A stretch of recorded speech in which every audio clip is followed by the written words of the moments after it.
Avant de cliquer sur une autre vidéo, imagine ça. Tu prends une simple photo et tu en fais un croquis complet. Et ce croquis que tu viens de créer, tu peux le télécharger et le fournir à un client. Et puis si tu es étudiant, tu peux le partager dans un groupe d'étudiants. Imagine encore qu'à partir de cette photo, on puisse créer une infographie complète. Et cette infographie, là encore, elle peut te servir au travail ou même dans tes études. Cet outil, il s'appelle Nano Banana Pro. Ça vient tout juste de sortir. Et tu vas te rendre sur aistudio.google.com et sur la partie de droite, tu vas choisir Nano Banana Pro juste ici. Et on voit qu'on a tout un tas de générations d'images qui peuvent être pré-créées. Nous, dans notre vidéo, on va voir 10 cas d'usage très pratiques qui va nous permettre de générer des images gratuitement avec Nano Banana. Et reste bien jusqu'à la fin parce que je vais te montrer un exemple très puissant. Si tu ne me connais pas, je m'appelle Julien et depuis 2024, j'aide les entreprises à intégrer les outils d'intelligence artificielle au sein de leur structure. J'en ai fini pour les présentations, on passe au cas d'usage concret. Alors on est dans mon interface et je me suis préalablement connecté à mon espace Nano Banana Pro et tu vois que je vais demander de mettre une barbe à cet homme qui est Valran du Crayon Group. C'est un YouTuber qui a une superbe chaîne qui s'appelle Le Crayon. On va envoyer la requête et on va voir ce que ça va nous donner. Donc Valran, qui est juste ici, vient d'avoir une moustache gratuitement. J'espère qu'il regardera cette vidéo. Je pense qu'il va bien rigoler. Donc on voit qu'il nous a fait une moustache alors qui est somme toute un peu plus foncée que ses cheveux, mais ça reste ultra réaliste. On pourrait vraiment penser que Valran porte la barbe. On passe maintenant au deuxième cas d'usage, c'est cette icône qui est en 2D et que je veux transformer en 3D. Ce prompt qui est là va nous permettre justement d'avoir un visuel en 3D. Pourquoi l'ensemble des prompts de cette vidéo sont en anglais? C'est qu'on a remarqué tout simplement que quand les prompts étaient faits en anglais, on avait un résultat plus qualitatif. C'est parti, je lance la création. Donc on est passé de ce dossier qui est en 2D, cette icône dossier, à cette icône dossier qui, on le voit, est en 3D. Alors ça peut changer la donne quand vous faites des sites internet ou simplement une présentation, que vous avez envie de rendre une présentation très qualitative. Vous pouvez utiliser cet outil pour passer d'un mode 2D, pour passer d'une image en 2D à une image en 3D. Le troisième cas de figure, c'est avec notre célèbre youtubeur La Boiserie, qui est juste ici. On va demander de placer sur la droite de La Boiserie une petite figurine qui va nous permettre d'avoir quelque chose d'attachant à sa droite. Vous allez le voir tout de suite. Alors regardez, c'est assez spectaculaire, je le découvre en même temps que vous. Donc on a notre photo de La Boiserie avec une voiture, en l'occurrence allemande. Et regardez, il nous a fait, alors, il a une partie réelle de La Boiserie, il nous a découpé l'image de La Boiserie et il nous a fait un petit icône là juste à gauche. C'est tout simplement bluffant. On pourrait tout simplement envoyer ça à La Boiserie, je pense qu'il serait tout à fait heureux. Et on peut télécharger bien sûr l'image pour le partager avec des amis. Je suis resté sur cette image, j'adore vraiment la petite figurine de La Boiserie. C'est vraiment le coup de cœur de cette vidéo. Allez, on passe à la suite avec le deuxième. Allez, on passe à la suite avec le quatrième cas d'usage.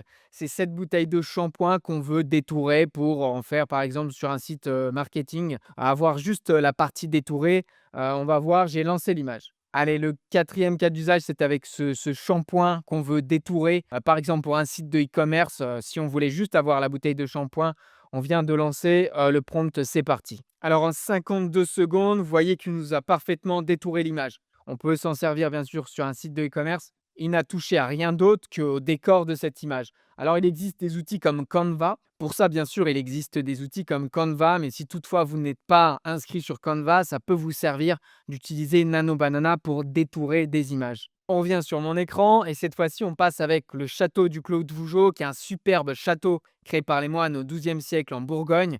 Et on va lui demander, un peu comme cette image qu'on voit juste ici, de faire un plan génial de ce château en Bourgogne. Alors regardez, c'est assez impressionnant. Donc on a notre château avec cette grande allée en forme de V. Et on retrouve bien évidemment notre plan 2D qui a été créé avec différentes salles qu'il a créées. Alors je ne sais pas si ça correspond vraiment au plan du château. Ça s'appelle le château du Clos de Vougeot. Je ne sais pas si c'est exactement les pièces qui sont indiquées juste ici, mais c'est vrai qu'il y a une cour en plein milieu.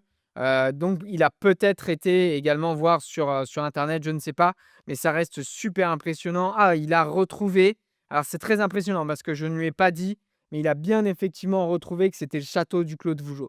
Donc on voit qu'il ne se contente pas uniquement d'utiliser l'image qu'on lui donne, il va même aller chercher sur internet pour trouver à quoi correspond cette image. Tout à fait impressionnant. Jusqu'ici, je reste tout à fait bluffé des images et des créations de Nano Banana Pro, sachant que je n'ai pour l'instant jamais eu de brouillon, jamais eu de choses à refaire.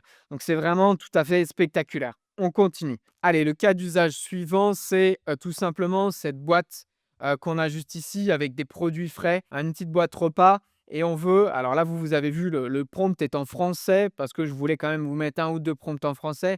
On veut que dans un décor moderne et spectaculaire, il y ait comme un arrangement dynamique qui permette de faire sauter tous les aliments et de donner quelque chose de très frais qui donne envie en fait d'acheter le produit. On est parti, on lance la création. Alors regardez bien, à partir de notre boîte fraîche avec nos aliments, on en a fait quelque chose de tout à fait dynamique qui pourrait vraiment rentrer dans une opération sur un site internet, une image qu'on viendrait mettre sur le produit, tout simplement pour le rendre hyper attrayant.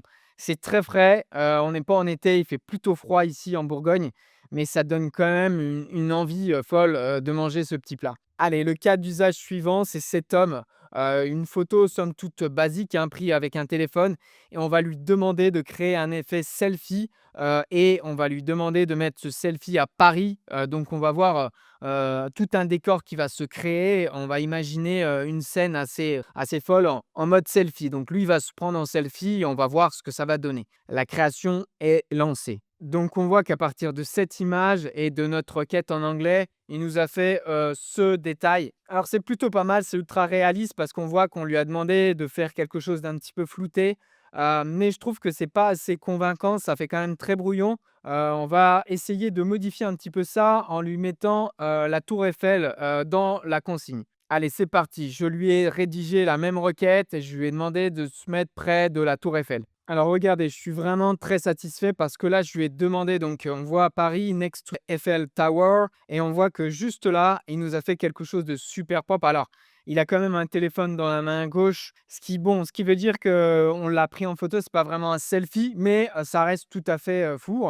Si on veut y dire à un ami: «Je suis à Paris», or là, il n'est pas du tout à Paris de base. Je le trouve très impressionnant pour vraiment, et on voit que le visage est vraiment le visage très similaire à notre première image. C'est bluffant. On passe à l'exemple suivant et cette fois-ci, ça va être d'ajouter un vêtement sur une personne. On a ce cycliste juste ici et on souhaite qu'il porte cet habit orange. On lui a fait une requête on lui a fait une requête précise pour qu'il puisse porter cette veste la meilleure des manières. Et on a fait une requête pour que cette veste soit intégrée à l'image numéro 1. Donc c'est important de mettre en image numéro 1 la personne qu'on veut habiller et en image numéro 2 le vêtement qu'on veut qu'il porte. Alors regardez, donc on a notre image numéro 1 de notre cycliste, c'est notre veste là. Alors c'est impressionnant, mais il n'a pas tout à fait ce qu'on a fait. Alors regardez, on a notre cycliste numéro 1. Alors on a notre cycliste ici qui se déplace en ville et on voulait lui mettre cette veste. Et je me suis rendu compte que mon prompt n'était pas bon parce que je lui ai demandé de créer un pantalon.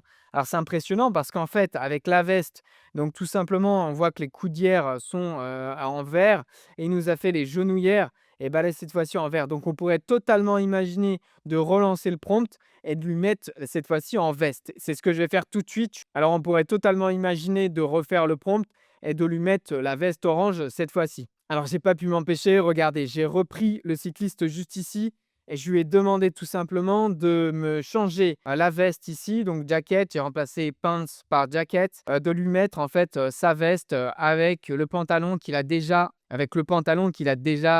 sur lui. Allez, c'est parti, on envoie ça. Alors il y a une erreur. Alors il y a une erreur et c'est de ma faute parce qu'il y a encore le terme pantalon juste ici. Donc je vais remplacer ce terme pantalon là et on va relancer de nouveau la requête. Alors ça c'est intéressant, c'est qu'on peut modifier notre prompt et puis le relancer juste ici. Alors il nous aura fallu un peu plus de 1 minute 30 pour générer cette image, regardez bien.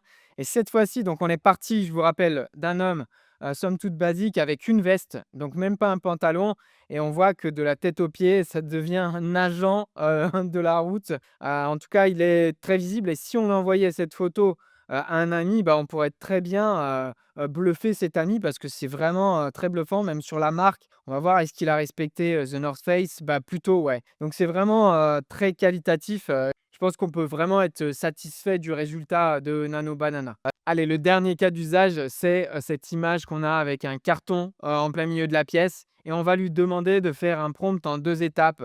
C'est-à-dire la première étape, ça va être d'installer un sofa gris en plein milieu de la pièce et la deuxième étape, ça va être de mettre des objets tout au long de la pièce. Donc là, on va utiliser 2 étapes pour que notre résultat soit beaucoup plus qualitatif. Donc j'ai envoyé le premier prompt, déjà en ajoutant le sofa en plein milieu de la pièce et une table, à café par exemple. Allez, super. Donc, on a notre image, vous vous rappelez juste ici. On lui a demandé tout simplement de mettre un sofa gris et une petite table à café au milieu. Donc, on a bien notre carton qui est quand même resté juste ici.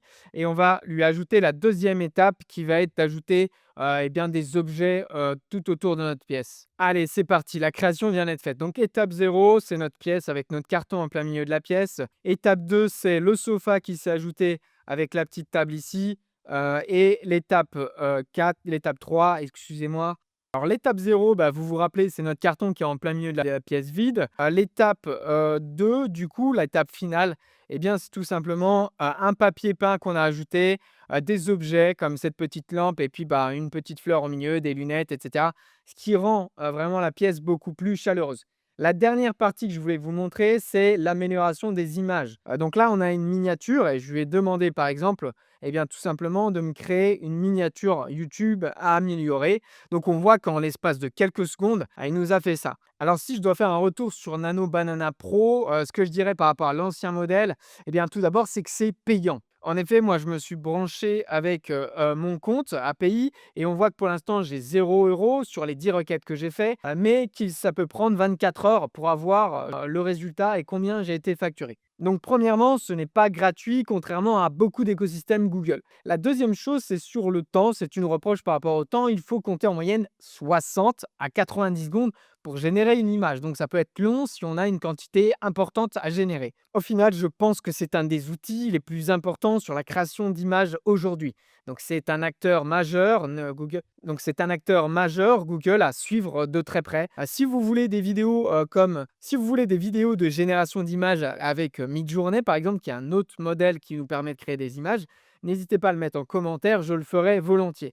Et puis, je vous rappelle, nous sommes une entreprise qui aide les petites structures à intégrer l'intelligence artificielle au quotidien, que ce soit sur la facturation, que ce soit sur la création d'images, de textes. N'hésitez pas à réserver un coaching d'appel de 30 minutes, c'est offert. Vous pouvez vous rendre sur le lien qui est en description et sélectionner une date. Je vous remercie d'avoir regardé cette vidéo jusqu'à maintenant parce que votre soutien, c'est notre force et ça nous permet de continuer de prendre des journées, des demi-journées à tourner ces vidéos, à tester ces outils. D'ici là, je vous souhaite une très belle fin de journée. À très vite.